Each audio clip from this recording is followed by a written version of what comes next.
Menikmati terus rahmat semesta alam dalam program Ramadan di Metro TV. Anda masih terus menyaksikan Tafsir Al-Misbah dan saya langsung berikan kesempatan untuk ibu-ibu dari Majelis Ta'lim Zahratul Jannah dan Nurul Hidayah untuk bertanya. Saya persilakan penanya yang pertama. Ya, ibu dulu. Assalamualaikum warahmatullahi wabarakatuh. Saya Ibu Erna dari Majelis Ta'lim Zahratul Jannah Pesona Kayangan Depok. Pak Ustadz, saya mau bertanya, adakah tanda-tanda seseorang diampuni dosanya oleh Allah Subhanahu wa Ta'ala? Mohon penjelasannya. Terima kasih. Wassalamualaikum.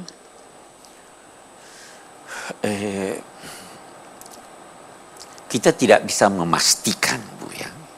Tetapi boleh jadi ada indikatornya. Kita bisa berkata begini, kalau ternyata dia tidak lagi melakukan dosa itu, artinya dia sudah tobat. Karena itu salah satu dari syarat tobat, meninggalkan dosa.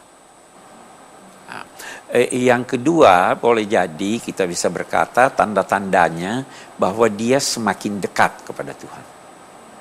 Tadinya dia salatnya bolong-bolong, ya toh, ini semakin dekat pada Tuhan. Itu mungkin tanda-tanda yang kita bisa ini. Tapi kita ingin melangkah lebih jauh lagi. Al-Quran, Nabi menganjurkan kepada setiap yang berdosa untuk terus-menerus memohon ampun. Jadi jangan pernah yakin bahwa saya sudah diampuni. Kenapa begitu? Saya beri contoh. Seorang anak yang mau ujian, kalau dia sudah yakin bahwa ini semua saya sudah bisa, dia masih mau belajar atau tidak? Tidak kan? Jadi jangan pernah yakin. Anda boleh optimis, tetapi optimisme itu tidak menghalangi Anda untuk terus mengingat dan bermohon. Dan dalam konteks ini Allah menjanjikan, orang yang berdosa lalu bertobat, dosanya diampuni. Kalau dia tobat lagi, tobatnya kali ini menjadi ganjaran kebaikan buat dia. Nah, begitu seterusnya.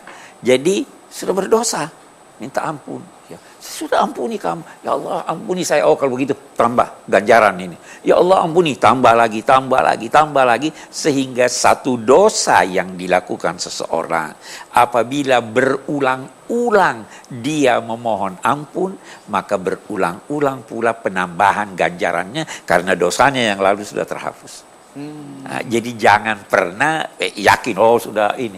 Terus minta ampun. Ya kawan? Oke. Karena meminta ampun juga menambah pahala. Iya, Pak Quraisy. Meminta ampun menambah pahala. Iya. Baik, terima kasih. Semoga cukup jelas, Ibu. Penanya berikutnya saya langsung berikan, silakan, Ibu.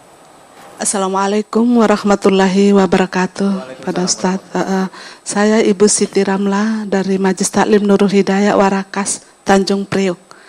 Yang saya ingin tanyakan bahwa Allah menciptakan manusia itu adalah sebaik-baik bentuk.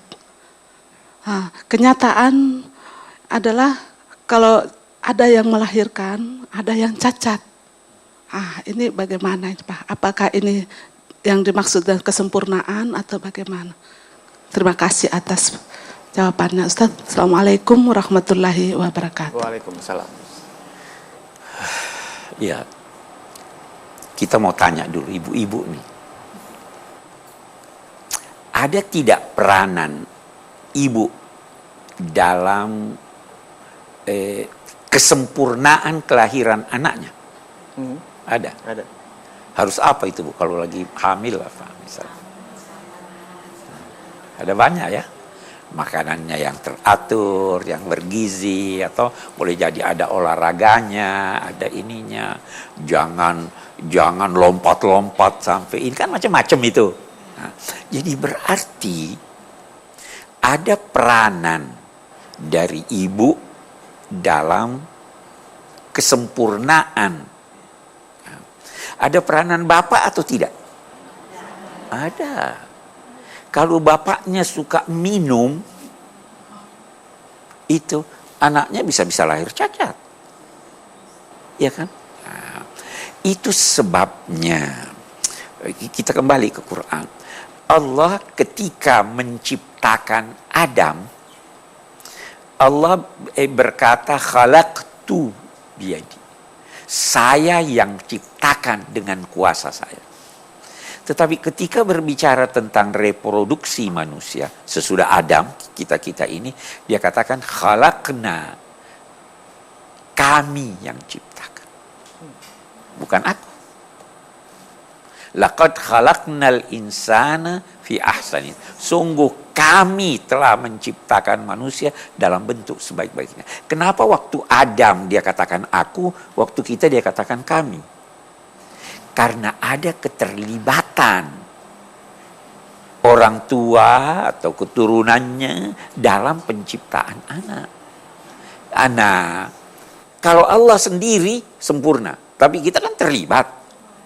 Bisa jadi cacat itu akibat kesalahan bapak atau kesalahan ibu.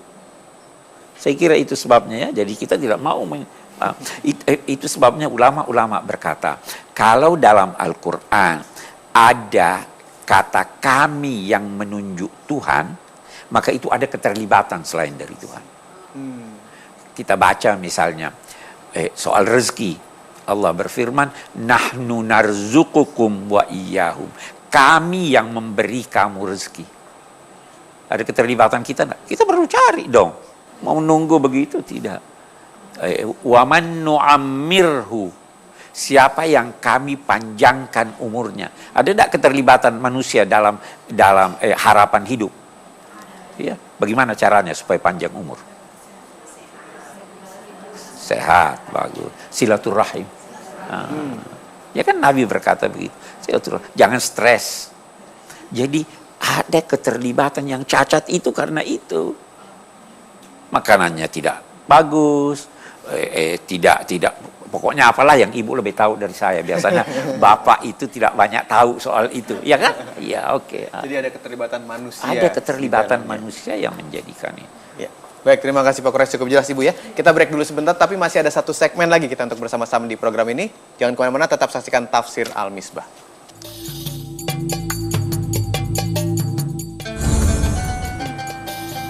Ya, tetapi biasanya mimpi yang diperoleh dari informasi Allah itu tidak jelas.